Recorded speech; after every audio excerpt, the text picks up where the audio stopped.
कहा जाता है, यदा यदा हि धर्मस्य ग्लानिर्भवति भारतः। जब जब भारत में अति धर्म की हानि होती है, तब तब यहाँ परमात्मा का अवतरण होता है। और जब परमात्मा का अवतरण होता है, तब वह सृष्टि पर आकर के अधर्म नाश और सत्य धर्म की स्थापना का दिव्य कर्तव्य करते हैं। तो क्या समझते हैं हम सब, वो घड़ी अभी आ गई है या आनी है? धर्म की हानि हो चुकी है या कुछ बाकी है? इस संसार में धर्म पिस रहा है, घोर अंधेरी रात चल रही है, अधर्म का राज्य चल रहा है। ऐसे टाइम पर चारों ओर त्राही त्राही है। हर एक के दिल में बहुत गहरा दुख है, अज्ञान है और पाप का राज्य दिखाई दे रहा है। ऐसे टाइम पर बहुत लोग पूछते हैं, कहाँ सोया है रे दुनिया बनाने वाले? देख, तेरी दुनिया में अंधेर मचा है। अब दुनिया बनाने वाला कहता है, मैं नहीं सोया हूँ, मैं सोता भी नहीं हूँ, लेकिन मानव सोया है। ऊपर वाला पूछता है कि कहाँ सोया है रे मानव? देख, इस अंधकार को मिटाने मैं आया हूँ। कौन? वो सत्यम शिवम सुंदरम परम शक्ति परमात्मा, जिसे सारा संसार पुकार रहा है, वो अब आया है। जिसकी यादगार में शिवरात्रि मनाते हैं। शिव की रात, दिन नहीं कहते हैं, रात कहते हैं।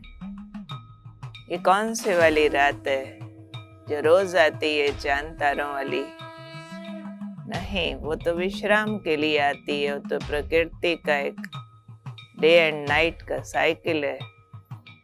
लेकिन ये पाप की रात है, दुख की रात है, ये घोर कलयुग है। ये वो रात हो चुकी है जिसे दिन बनाने का कर्तव्य वो परम ज्योति परमेश्वर करते हैं। उनका अनादि नाम शिव है। तो वो जब आते हैं तो शिवरात कही जाती है। वो अनादि शक्ति शिव, निराकार ज्योति स्वरूप, उनका अवतरण कैसे होता है, कब होता है, किस लिए होता है और उसकी यादगार किस रूप में मनाई जाती है, ये हम समझेंगे। वास्तव में सृष्टि में पहले से बहुत से यादगार प्रसिद्ध है, जिससे परमात्मा अवतरण स्पष्ट होता है। शिवरात्रि पर जो पूजन की विधियां हैं, वो इस बात का द्योतक है। शिवरात्रि पर लोग व्रत रखते हैं, जागरण करते हैं, चढ़ावे चढ़ाते हैं, कुछ अजब गजब से। शिवलिंग पर बेर चढ़ाते हैं, बेल पत्र चढ़ाते हैं, अक धतूरा चढ़ाते हैं, भांग पीते हैं चरणामृत समझ करके, और शिवलिंग पर जल चढ़ता है, दूध चढ़ता है। सारी ही कुछ विचित्र चीजें नहीं है। बाकी सब देवी देवताओं के पूजन में अलग वस्तु पदार्थ होते हैं। बाकी देवताओं को अंग वस्त्र चढ़ाते हैं, अच्छे अच्छे पकवानों का भोग लगाते हैं, गहने पहनाते हैं, ताज पहनाते हैं, बढ़िया श्रृंगार करते हैं, धूप दीप करते हैं। पर शिवलिंग पर जल, अक, धतूरा, बेलपत्र और बहुत बार खोटा सिक्का भी, जबकि बाकी सब देवी देवताओं के आसन मंदिर में ऊपर रखे जाते हैं। फिर शिवलिंग जमीन पर क्यों? और फिर शिवलिंग एक ऐसी प्रतिमा है जो मंदिर के अंदर के बजाय एंट्रेंस पर होता है, और शिवलिंग की पूजा हर मंदिर में आवश्यक होती है। इसके बावजूद भी बहुत कम लोग जानते होंगे कि पिंडी ऐसी गोलाकार क्यों बना दी, उसके पीछे क्या रहस्य है। गोल गोल पिंडी है, ऊपर 3 लाइन है, एक बिंदी है। उसका नाम ज्योतिर्लिंगम भी है, शिवलिंगम भी है। भारत के प्रसिद्ध 12 ज्योतिर्लिंगम मंदिर भी हैं। इन सब रहस्यों को हम जानेंगे कि ओम नमः शिवाय क्यों कहते हैं, सत्यम शिवम सुंदरम क्यों कहते हैं, और ये शिवरात्रि किस चीज का यादगार है। ये सारे रहस्य जान करके हम सभी सच्ची शिवरात्रि मना सकते हैं। तो सबसे पहले हम जानेंगे कि शिवलिंग की प्रतिमा गोलाकार, अंडाकार क्यों बनाई गई है। उसके ऊपर कोई शारीरिक चिन्ह नहीं है, हाथ पैर नाक कान मुंह नहीं है। अब लिंग क्या है? लिंग होता है चिन्ह या निशान, सिंबल। तो इसका ओरिजिनल नाम है Jyotirlingam, means symbol of light. ज्योति का एक यादगार चिन्ह बनाया गया है। ज्योति जब जगती है तो अंडाकार होती है, ऐसे वाली होती है। तो ज्योति का निशान ऐसा ज्योति रूप बनाया है और उसके ऊपर एक डॉट लगाई जाती है। तो वो ज्योति का प्रतीक है ज्योतिर्लिंग, और उस ज्योति का अनादि नाम शिव है। शिव शब्द के हिंदी में 3 अर्थ होते हैं। पहला, शिव मीन्स कल्याणकारी। दूसरा, शिव मीन्स बीज, पैदा करने वाला। तीसरा, शिव का अर्थ होता है शून्य। शून्य मीन्स 0, 0 मीन्स नथिंग। लेकिन मैथ से 0 निकाल दिया जाए तो सारा मैथ्स नथिंग। ऐसे ही परम शक्ति, निराकार ज्योति, लंबाई चौड़ाई ऊंचाई मोटा लंबा चौड़ा भार नथिंग, एक ज्योति है। लेकिन मेजरमेंट हो ना हो, वजन हो ना हो, परंतु उसके बिना बाकी कोई शक्तियां काम नहीं करती है। वो सब शक्तियों का अनादि स्रोत है, इसलिए वो शिव है। और शिव ज्योति का यादगार ये ज्योतिर्लिंग शिवलिंग बनाया जाता है, और ज्योतिर्लिंग बनाकर उसके ऊपर 3 लाइंस लगा दी जाती हैं, उसके ऊपर एक डॉट लगा दिया जाता है। अब परमात्मा जो ज्योति है कोई फ्लेम नहीं है। फ्लेम तो बत्ती से आती है, बत्ती को तेल मिलता है तो बत्ती जलती है, और वो तो प्रकृति के तत्वों से पैदा हुई आग है। परमात्मा कोई आग से जलाई जाने वाली ज्योति नहीं है, लेकिन वो ज्योतिर्मय बिंदु है। बिंदु एक स्टार्टिंग पॉइंट है, अनादि स्रोत है सर्व शक्तियों का। जैसे ज्योति भी जब जलाई जाती है तो उससे पहले माचिस से, तीली से आग पैदा करते हैं। पहले चिंगारी आती है, चिंगारी से लौ जलती है, लौ से पूरे कमरे में प्रकाश हो जाता है। उसका भी स्टार्टिंग एक चिंगारी से, पॉइंट से होता है। परमात्मा ज्योतिर्मय बिंदु है, उस बिंदु से अनंत प्रकाश निकलता है। लेकिन जब पूजा की बारी आई तो उनका यादगार प्रतीक शिवलिंग बनाया गया, और वो शिवलिंग ही वास्तव में उस निराकार परम शक्ति का यादगार होने के कारण कहीं पर रामेश्वरम कहलाता है तो कहीं गोपेश्वरम कहलाता है, कहीं अमरनाथ तो कहीं केदारनाथ तो कहीं सोमनाथ तो कहीं पशुपतिनाथ। अलग अलग नामों से भारत के 12 ज्योतिर्लिंगम मठ के अलावा भारत का कोई मंदिर ऐसा नहीं जहाँ ये प्रतीक ना हो, क्योंकि वो देवाधिदेव है, ब्रह्मा विष्णु शंकर के भी रचयिता हैं। इसलिए शिवलिंग ऐसा बनाया गया है कि चाहे श्री राम का मंदिर हो या श्री कृष्ण का, देवी माँ का या हनुमान जी का, शिवलिंग की स्थापना अनिवार्य होती है, क्योंकि वो सब देवताओं को भी शक्ति देने वाले परम पिता, परम आत्मा हैं।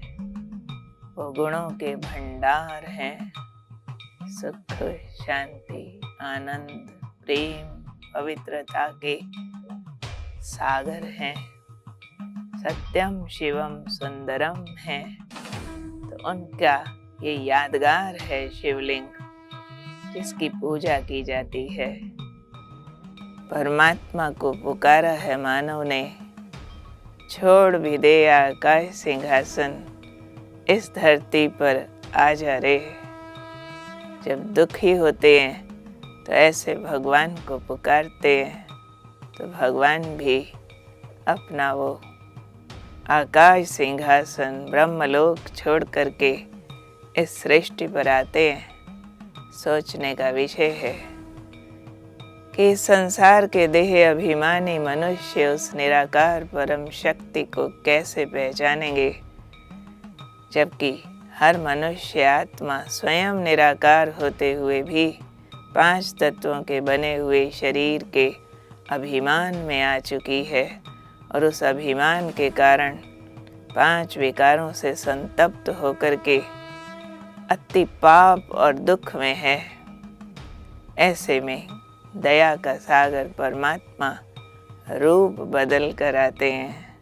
कौन सा रूप बदलते हैं? वो निराकार से साकार हो जाते हैं, मानव रूप धारण करते हैं, ताकि देह अभिमान में फंसा मानव जो अपना बुद्धि बल भी खो बैठा है, वो उनको पहचान पाए। इसलिए वो अपने को साधारण रूप में प्रस्तुत करते हैं। ऐसे में जबकि उनको सृष्टि पर मानव संप्रदाय के आगे अपने को साधारण रूप से प्रस्तुत करना है, तो कौन सा मानव तन लें?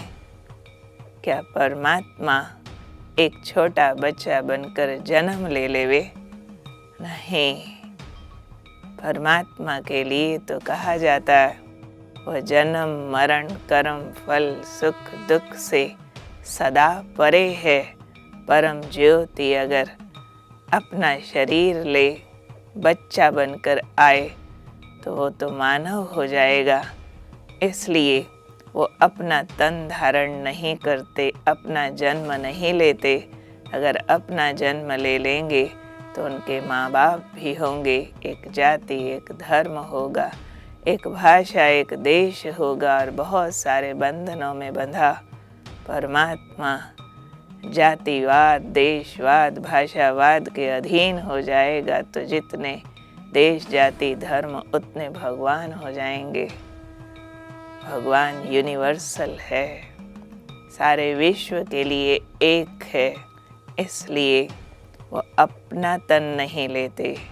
और अगर वो अपना तन ले ले तो उसमें तो कर्म करना होगा उस तन को पालने के लिए, और जहाँ कोई भी कर्म किया जाता है उसका फल बनता है, चाहे अच्छा चाहे बुरा, और उसको भोगने के लिए बार बार पुनर्जन्म लेना पड़ता है। तो परमात्मा जन्म पुनर्जन्म से रहित है, कर्म और फल के विधान से मुक्त है, क्योंकि मुक्तेश्वर है, उसने हमें मुक्त करना है।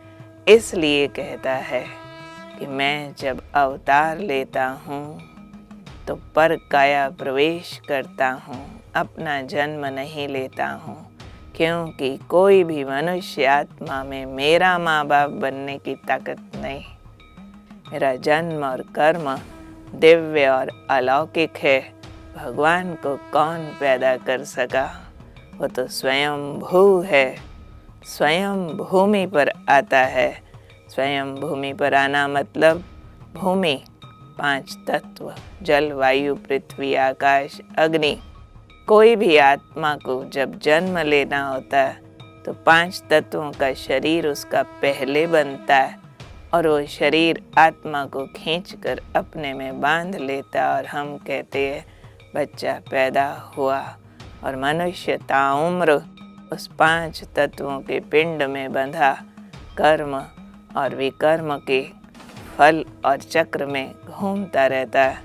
परंतु परमात्मा है स्वयं भू, वो 5 तत्वों को बांधता है, उनमें बंधता नहीं। इसके लिए वो बने बनाए शरीर में आता है, माँ के गर्भ में नहीं।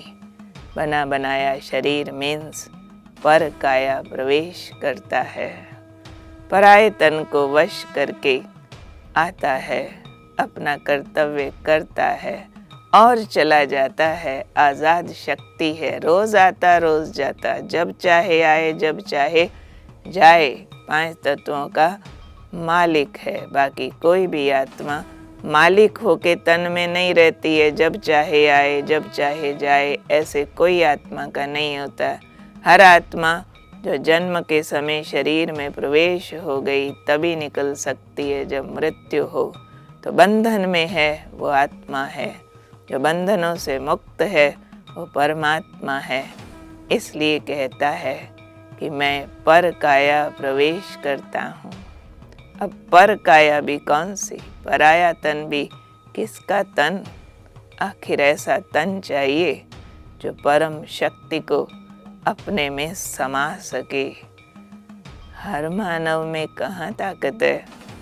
इसलिए संसार चक्र की पहली सर्वश्रेष्ठ आत्मा, जब सृष्टि चक्र शुरू होता है, श्री नारायण की आत्मा पूरा संसार चक्र पूरा करके जब अंतिम जन्म में एक साधारण मानव के रूप में पार्ट प्ले करती है, उस तन को परमात्मा अपना कार्य करने के लिए चुन लेते हैं, क्योंकि उसमें सामर्थ्य होता है परमात्मा को अपने में समा लेने का। उसमें प्रवेश करके परमात्मा उनको नाम देते हैं प्रजापिता ब्रह्मा, और प्रजापिता ब्रह्मा के ललाट पर प्रकट होकर उनके मुख द्वारा वाणी उच्चारण करके करोड़ों आत्माओं का ज्ञान अंधकार दूर करते हैं।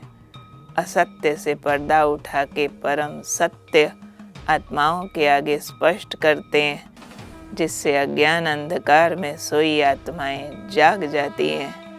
और ये जागृति ही वास्तव में सच्ची शिव की रात है, शिव का अवतरण है, शिव का जन्म है।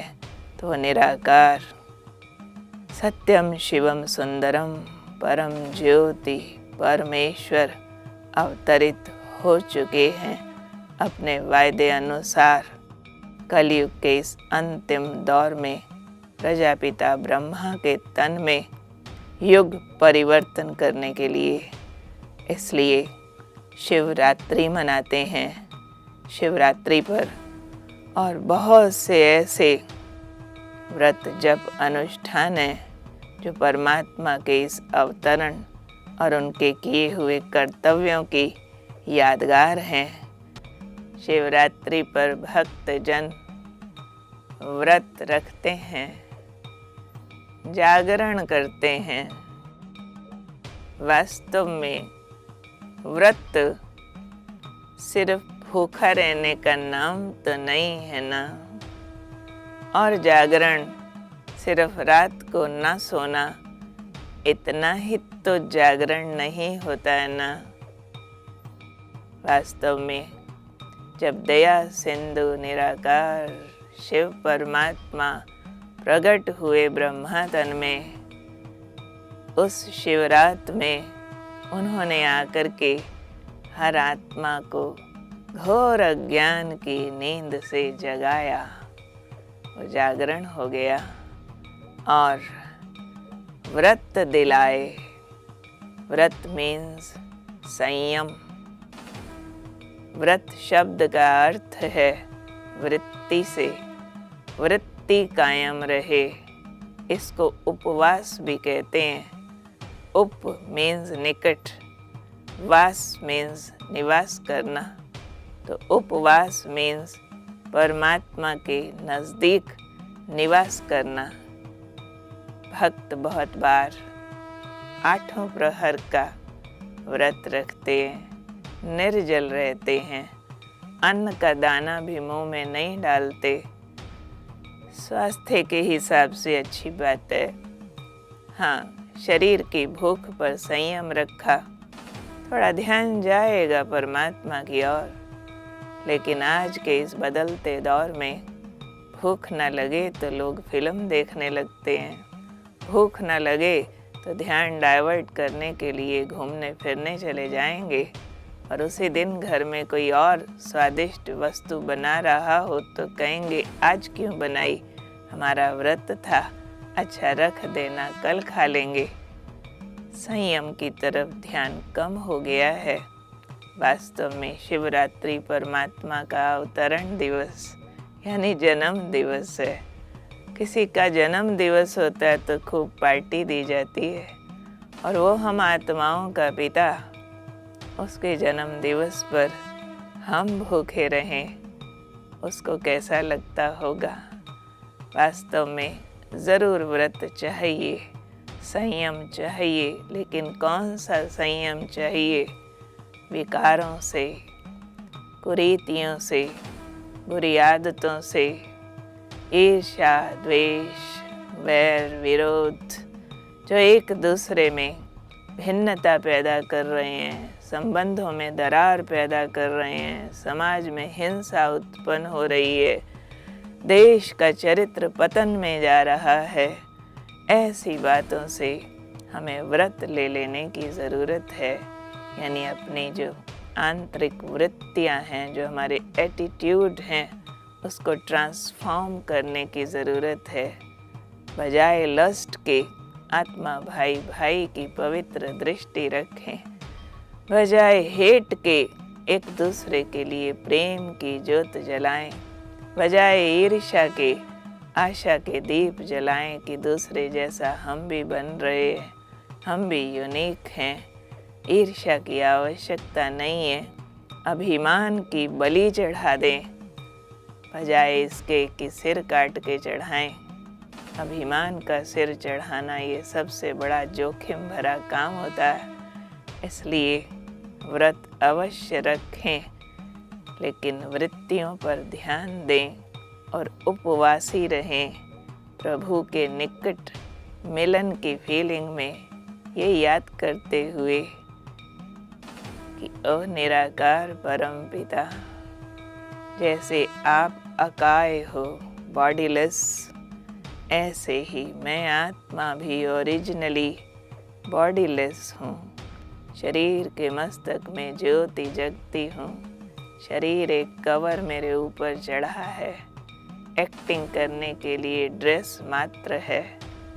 आज है कल न होगा, मैं आत्मा आपकी थी, आपकी हूँ और सदा आपकी रहूँगी। तो ये है वास्तव में व्रत रखना, उपवासी होके उसके निकट होकर के रहना। और साथ ही जो जागरण करते हैं, तो हमारा गीत है, जागो जागो आज सवेरा होने को आया है। स्वयं निराकार शिव ने सोए मानव को जगाया है। तो जागना मीन्स समझ जाग जाए कि अब कलयुग का अंतिम चरण है, फिर से नवयुग आना है। अपने आप नहीं आना है, हम सब ने मिलकर लाना है। धरती पर स्वर्ग देवयुग कैसे आएगा, जब हर एक का घर स्वर्ग बनेगा, हर एक मानव अपने सोए देवता को जगाएगा। तो हम सब के अंदर एक देवता सो गया है, जो सर्व गुणों से संपन्न और संपूर्ण पावन है। तो सोए देवता को जगाना है। तो ये वास्तविक जागृति है हमारी। तो जागरण सिर्फ नींद का त्याग नहीं होता, लेकिन जागृति होती है। कोई दिन भर में गलत कर्म कर रहा हो, कहते सोए हो क्या, पता नहीं चलता है कि क्या कर रहे हो, ऐसे बोलते हैं ना। तो ऐसे ही आज हर मानव वो कर्म कर रहा है जिससे उसके दुख के दरवाजे खुल रहे हैं, समस्याएं बढ़ रही हैं, समाज के अंदर उलझने दिन ब दिन बढ़ती चली जा रही हैं, क्योंकि तेरे मेरे छोटे बड़े की भावनाएं बढ़ती जा रही हैं। धन को भगवान मान लिया गया है। ये अंधकार है अज्ञान का कि धन सुख शांति का कारण है, पोस्ट पोजीशन मान शान सुख शांति का कारण है, कोई लस्ट कोई ग्रीड सुख शांति का कारण है। ये अज्ञान है। इन पर्दों को हटाकर देखो तो ज्ञान प्रकाश सामने दिखेगा। ज्ञान सूर्य बोलता नजर आएगा कि वास्तव में सुख शांति आत्मा का धर्म है। Be introvert, be soul conscious, आत्म ज्योत जगाओ, अंतर झांको तो आत्मा सुख रूप शांत रूप है। सुख शांति के सागर परमात्मा की संतान है। जब इस स्मृतियों को जगाएंगे तो महसूस करेंगे कि इस दुनिया में भी हम बहुत स्टेबल, शांत, सुखी, आनंदित रह सकते हैं। घर परिवार में डिफरेंसेस होते हुए भी बहुत प्यार से स्वर्ग के देवताओं की तरह रह सकते हैं। आइए जागें, अंतर का ज्ञान जगाएं और फिर अपनी वृत्तियों को संयमित करने का, अपने मनोविकारों को कंट्रोल करने का व्रत रखें। यही है शिवरात्रि मनाना। भक्त क्या करते हैं जब शिव का पूजन करते हैं? क्या करते हैं भोले भक्त? मालूम है, भगवान को प्रसन्न करने के लिए, वो तो भोलानाथ है, वैसे तो प्रसन्न नहीं रहता है, पर कहते भोलानाथ है ना, इसलिए छोटी मोटी चीज़ों से राज़ी हो जाता है। तो बड़े विचित्र चढ़ावे चढ़ाते हैं। बेल पत्र चढ़ाएंगे, पत्ते, वो भी 3 जुड़े हुए पत्ते, एक सिंगल नहीं।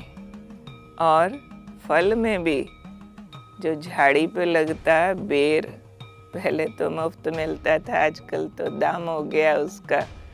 धतूरा चढ़ा देते हैं, जहर। पहले दूध चढ़ता था, जल चढ़ता है, अभी कच्ची लस्सी दूध और पानी मिला के वो चढ़ा देते हैं। हमने तो छोटेपन में सुना था, कोई सिक्का खोटा है ना, कहते थे शिवलिंग पे चढ़ा के आओ, खोटा सिक्का भी चढ़ जाता है। अरे ऐसा भोला भगवान ऐसी ऐसी चीज़ों का क्या करेगा? अरे उनके नाम पे भांग घोटते हैं, घोट के फिर पी जाते हैं।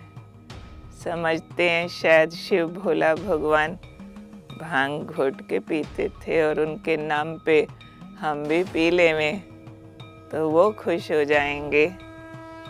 ज़रा गहरी सोच की तरफ चलें, इसके वास्तविक रहस्य समझ लेते हैं कि भगवान पर चढ़ावे चढ़ाना मीन्स क्या। चाहे तो हम बेल पत्र चढ़ाएं, बेर चढ़ाएं या फिर स्वादिष्ट व्यंजन चढ़ा देवें, सोना चांदी हीरा मोती। अरे वो तो निराकार परम शक्ति, ये स्थूल वस्तुएं तो उसको छू भी नहीं सकती। फिर हम क्यों चढ़ाते हैं? क्योंकि इनके पीछे कुछ अर्थ है। उस अर्थ को समझ करके अगर हम कर्तव्य करेंगे तो हमारा चढ़ावा सार्थक हो जाएगा। परमात्मा पर पत्ते चढ़ाना मतलब अपनी भावनाएं अर्पित करना। एक एक संकल्प का पत्ता उसको अर्पित करते जाओ। कोई भी संकल्प मीनिंगलेस न हो, कोई भी थॉट वेस्ट न हो, क्योंकि थॉट आपके standard of action, standard of living, your behaviour उसको डिसाइड करते हैं। जैसा सोचेंगे, वैसा बोलेंगे, वैसा करेंगे। तो अपने संकल्पों को परमात्मा से जोड़ कर रखो और संकल्पों में एकता चाहिए। 3 पत्ते जुड़े हुए चढ़ा देते हैं। वास्तव में परमात्मा त्रिमूर्ति है, ब्रह्मा विष्णु शंकर के रचयिता हैं। तो उनके प्रति अपने संकल्प अर्पित करते हैं तो हमारा हर संकल्प ब्रह्मा हो, नई सृष्टि की स्थापना में मददगार हो, विष्णु समान देवताई स्वरूप वाला हो, शंकर समान पुराने संस्कारों का विनाश करने वाला हो। तो ये 3 पत्ते हमें परमात्मा पर अवतरित करने हैं, यानी थॉट की क्वालिटी इम्प्रूव करनी है।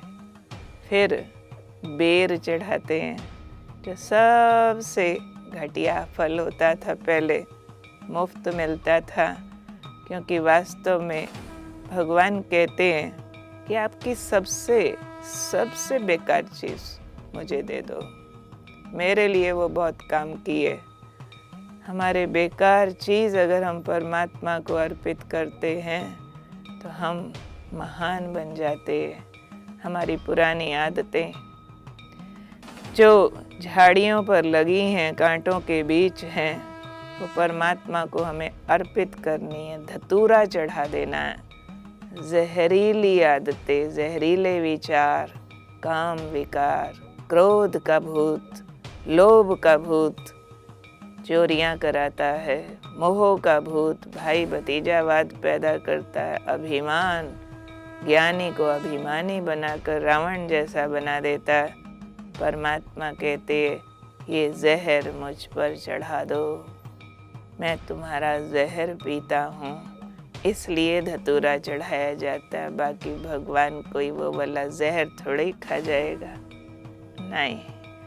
हाँ, उसके नाम पर स्थूल रूप में भांग के पत्ते घोट के पीना, फिर हंसते रहना, ज़रूरत नहीं है। उसके बजाय कौन सी भांग पीनी है? इंटॉक्सिकेशन, आंतरिक खुशी, परमानंद, प्रभु प्यार का वो फीलिंग कि भगवान मेरा है, वो मेरा साथ देता है, मुझे देखता है, मुझे प्यार करता है, वो मेरा रिश्तेदार है, वो मेरा दोस्त है, वो मेरा साजन है, वो मेरा जीवन साथी है और मेरा हर कार्य वही करता है। ऐसे वाले महान अनुभवों का नशा चढ़ा देवें। नाम कुमारी नानका चढ़ी रहे दिन रात, वो भांग भी इस खुमारी के आगे क्या है। तो ये वाला हमें घोट घोट नशा करना है। घोट के नशा चढ़ता है, कहते अपनी घोट तो नशा चढ़े। घोटना मीन्स रिवाइज करना, अगेन एंड अगेन उस प्रभु प्यार के चिंतन में जाना, उसको जीवन साथी महसूस करना। ये जीवन उसका है, वो मेरा साथी है, ऐसा महसूस करते रहना। तो वास्तव में ये चढ़ावा है। फिर जल चढ़ता है या दूध चढ़ता है। आप सबने गौर किया होगा कभी कि शिवलिंग के ऊपर एक मटका लटका होता है, उसमें जल होता है और सुराख होता है, और एक एक बूंद जल शिवलिंग पर टप टप टप करता शिवलिंग का अभिषेक करता है। अब भगवान शारीरिक रूप से तो अभिषेक नहीं कराते हैं, कोई तिलक नहीं लगाया जाता है उनको, लेकिन उनकी प्रसन्नता किस में है? जब हमारे अंदर उनका दिया हुआ ज्ञान टप टप टप बूंदें टपकती रहें, हमें लगता है शायद हम भगवान को स्नान कराते हैं। भगवान स्वयं कहते हैं, मैं तो एवर प्योर हूँ, सदा नहाया धोया बैठा हूँ। तुम आत्माएं पतित बन जाती हो, तुम्हें ज्ञान स्नान करना है। इस ज्ञान स्नान के द्वारा आत्मा पावन बनती है और निरंतर ज्ञान अंदर चक्कर लगाता रहे, ज्ञान का चक्कर घूमता रहे, never ending churning of the knowledge. ये जो परम ज्ञान मिला है, वो जब अंदर टप टप टप टप चलता है, घूमता है, तो आत्मा का शुद्धिकरण होता है, क्योंकि अपवित्र विचारों ने आत्मा को अशुद्ध किया है, और नॉन स्टॉप पवित्र विचार आत्मा का शुद्धिकरण करते हैं। तो इसलिए हमें ये वाला अभिषेक अपना करना है। परमात्मा तो सदा पवित्र है, सदा उन्होंने स्नान किया ही हुआ है। इसलिए क्या करेंगे? भांग घोटेंगे। कौन सी? खुशी के विचारों की, परमात्मा के प्यार की। और हम पत्ते चढ़ाएंगे, अपने कंस्ट्रक्टिव थॉट्स के पत्ते परमात्मा को चढ़ाएंगे, बेर चढ़ाएंगे, अपनी छोटी मोटी बातें उनको अर्पित कर देंगे, और फिर स्नान करेंगे कि कराएंगे, खुद करना है ज्ञान स्नान। तो ये हो जाएगी हमारी सच्ची शिवरात्रि। उस सत्यम शिवम सुंदरम से हम मिलते हैं, उनके जैसा बनते हैं, तो हमारी सच्ची सच्ची शिवरात्रि हो जाती है। हम भी पैदा हो जाते हैं। अब तक जैसे पैदा नहीं हुए थे, हम मायावी नींद में जैसे कि सोए पड़े थे, मरे पड़े थे, उसने आके हमें मायावी नींद से जिंदा किया है, और वो हमें दिखता है। कौन? सत्यम शिवम सुंदरम। परमात्मा परम सत्य है।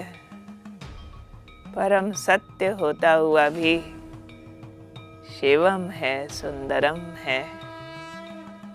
ज़माने में तो सत्य के लिए कहा जाता है कि सत्य कड़वा होता है, परंतु हमने देखा उस परम सत्य को, वो तो बहुत मीठा निकला, कड़वा नहीं है। फिर क्यों लोग कहते हैं सत्य कड़वा होता है? इस पर हमारा विचार चला कि हाँ, सत्य कड़वा हो सकता है, परंतु कब? जब सत्य अधूरा हो, जब सत्य अशक्त हो, कमजोर हो, तब वो सत्य कड़वा हो सकता है। लेकिन संपूर्ण सत्य, परम सत्य कभी कड़वा नहीं होता है। इसलिए सत्यता को अपनाएं, परंतु 2 बातें और ऐड करें कि शिवम भी हो, सुंदरम भी हो। हमारा सत्य कल्याण के लिए हो। जैसे परमात्मा शिव, जिनको प्यार से हम शिव बाबा कहते हैं, परम सत्य के रहस्य खोल खोल के बताते हैं, हमें बता देते तुम कितने पतित बन गए हो, तुमने कितने विकर्म किए और अभी तुम्हारे पर कितनी मैल चढ़ी है जिसकी सजाएं मिल सकती है, दुख भोगने पड़ सकते हैं। परम सत्य सुना दिया, परंतु वो शिवम है, क्यों सुनाता है? वो हमें डिफेम नहीं करना चाहता, वो कहीं हमें सिद्ध नहीं करना चाहता कि तुम गलत मैं ठीक। वो पिता है, शिवम है, वह सत्य हमारे कल्याण के लिए सुनाता है और सुंदरम है, तीनों लोकों में सबसे अधिक सुंदर। तो उसके सुनाने की विधि भी बहुत सुंदर है। सुंदर मीन्स प्रेममय, सुंदर मीन्स बहुत सुलझी हुई भाषा में आत्माओं को अपनेपन की फीलिंग दे करके फिर हमारे कल्याण के लिए हमारा सत्य सुना देता है, जिससे आत्मा में ताकत आ जाती है अपनी गलतियां समाप्त करने की। और फिर हमारी मैल हमें दिखाने से पहले, हमारे पाप हमें सुनाने से पहले, वो हमें कह देता है मैं तुम्हारा हूँ, तुम्हारे लिए हूँ, तुम्हारा पिता हूँ, आया हूँ तुम्हें वापस ले जाने के लिए।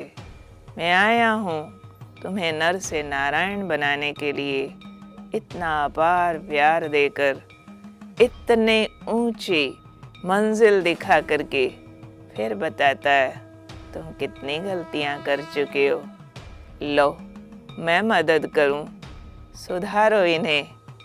तो हर आत्मा की हिम्मत और हौसला जागृत हो जाता है कि जब आप साथ हो और आप ऐसा बता रहे हो कि ये गलतियां हमने की, तो अब हम इन्हें सुधारने के लिए तैयार हैं। आम मानव एक भूल करता है, सामने वाले को सुधारना चाहता है, पर अपने अभिमान सहित सामने वाले की गलतियों का इजहार उसके आगे कर देता है, जिससे सामने वाले में नफरत, वैर, विरोध या हीन भावना जागृत हो जाती है, परिवर्तन नहीं होता है। तो इसलिए शिवरात्रि पर संदेश है कि उस शिव को राजी करने के लिए भक्त जो पूजा करते हैं, तो अब 3 चीज़ों को इकट्ठा अपनाएं, सत्यम, शिवम, सुंदरम। जीवन में परम सत्य को उतारें, लेकिन कल्याण अर्थ और सुंदर प्रेममय विनम्र विधियों के साथ हम सत्यता का प्रयोग करें, तो असत्य की दुनिया में फिर से सत्य के सूर्य को जागृत किया जा सकता है। यही सच्ची शिवरात्रि मनाना होगा। ओम शांति। शिव अनादि है, शिव अनंत है, जीवन मधुबन शिव बसंत है। मधुबन का स्वयं श्रृंगार करता, मधुबन का स्वयं श्रृंगार करता, हर कली हर फूल से वो प्यार करता, हर कली हर फूल से वो प्यार करता। शिव अनादि है, शिव अनंत है, जीवन मधुबन शिव बसंत है।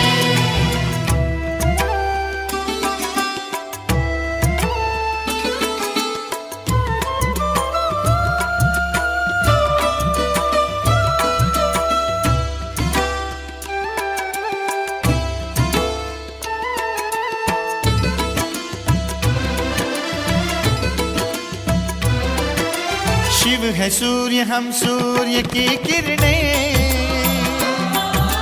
ज्ञान उजाला शिव से पाना है। सत्यं शिवं सुंदरम। यहाँ वहाँ हम कितना ही भटके, शिव ही अंततः सबका ठिकाना है। सत्यं शिवं सुंदरम। शिव समुद्र है, हम सरिताएं, मधुर मिलन के स्वप्न सजाए।